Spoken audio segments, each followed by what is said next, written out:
हरियाणा की मशहूर यूट्यूबर ज्योति मल्होत्रा पर पाकिस्तानी खुफिया एजेंसी आईएसआई के साथ संपर्क में होने का आरोप लगा, जिसके बाद उन्हें गिरफ्तार कर लिया गया। मामले में जांच चल रही है और अब इस जांच के दायरे में एक और यूट्यूबर आ गई है।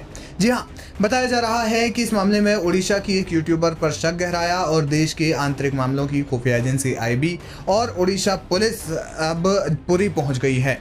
जानकारी है कि इसी मामले में एक और यूट्यूबर प्रियंका सेनापति से पूछताछ की गई है। पुरी के पुलिस अधीक्षक विनीत अग्रवाल ने बताया कि पुलिस को जानकारी मिली है कि ट्रैवल विद जियो नाम से यूट्यूब चैनल चलाने वाली ज्योति सितंबर 2024 में जब पुरी आई थी, तब यहां एक महिला यूट्यूबर से उन्होंने संपर्क किया था।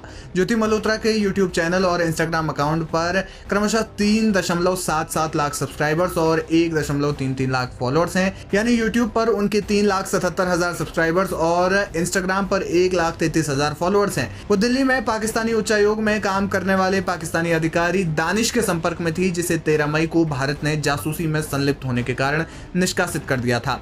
पुलिस अधीक्षक ने बताया कि पुरी की महिला हाल ही में पाकिस्तान स्थित करतारपुर साहिब गुरुद्वारा भी गई थी।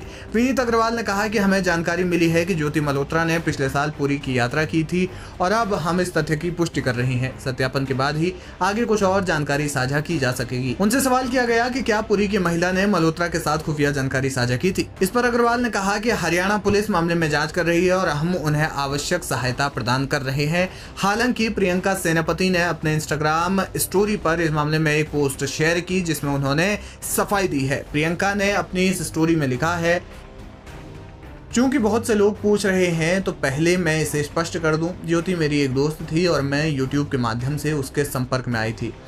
मुझे उस पर लगाए गए किसी भी आरोप के बारे में जानकारी नहीं थी। अगर मुझे पता होता कि वो दुश्मन देश के लिए जासूसी कर रही है तो मैं उससे संपर्क नहीं करती। मैं उसे कंटेंट क्रिएशन के जरिए पेशेवर रूप से जानती थी और उस पर लगे आरोपों को सुनकर मैं खुद भी हैरान हूँ। अगर कोई जांच एजेंसी मुझसे सवाल पूछना चाहती है तो मैं पूरा सहयोग करूँगी। अंत में उन्होंने लिखा कि राष्ट्र सर्वोपरि है। जय हिंद। हालांकि अभी तक मामले में प्रियंका सेनापति से पूछताछ की जा रही है। पुरी एसपी विनीत अग्रवाल ने कहा कि मामले में जांच की जा रही है। केंद्र और राज्य की तमाम एजेंसियों के साथ वे संपर्क में है और जांच के बाद आगे की कार्रवाई होगी।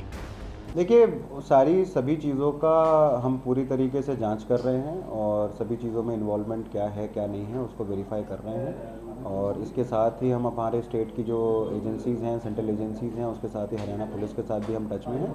इसके रिगार्डिंग में जब भी जैसा और इन्फॉर्मेशन जो आएगा हम गणमाध्यम के सामने उसको पेश करेंगे। सारी चीज़ों की डिटेल हम वेरिफिकेशन के बाद आपको दे पाएंगे। सर, इसमें कौन कौन सी एजेंसी, सुरक्षा की एजेंसी इसमें शामिल है? डिफरेंट एजेंसीज़ हैं, सेंट्रल स्टेट की भी एजेंसीज़ हैं, हरियाणा पुलिस के साथ भी हम टच में हैं। सर, प्रियंका के एक सोशल साइट में लिखा है कि वो पाकिस्तान गए थे, उड़िया गया, तो इसमें एक भी आपको क्लू है इसमें? ये भी सारी चीज़ों को हम वेरीफाई करेंगे और उसके बाद ही हम गणमाध्यम के सामने सारा का सारा सच को रखेंगे। सर, आगे रथ यात्रा है तो ये जो चीज़ हुआ है तो और भी ये सेंसिटिव हो चुका है रथ यात्रा।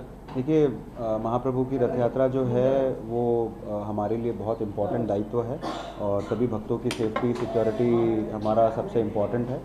एंड तो इसके रिगार्ड में हमें जो भी सिक्योरिटी मेजर्स लेने हैं हम सारी चीज़ को लेंगे। सर, ये ज्योति और प्रियंका के बीच में ये कॉन्टैक्ट कैसे हुआ? कोई सोशल साइट है या कोई? सभी चीज़ों को वेरीफाई करके विल कम टू यू।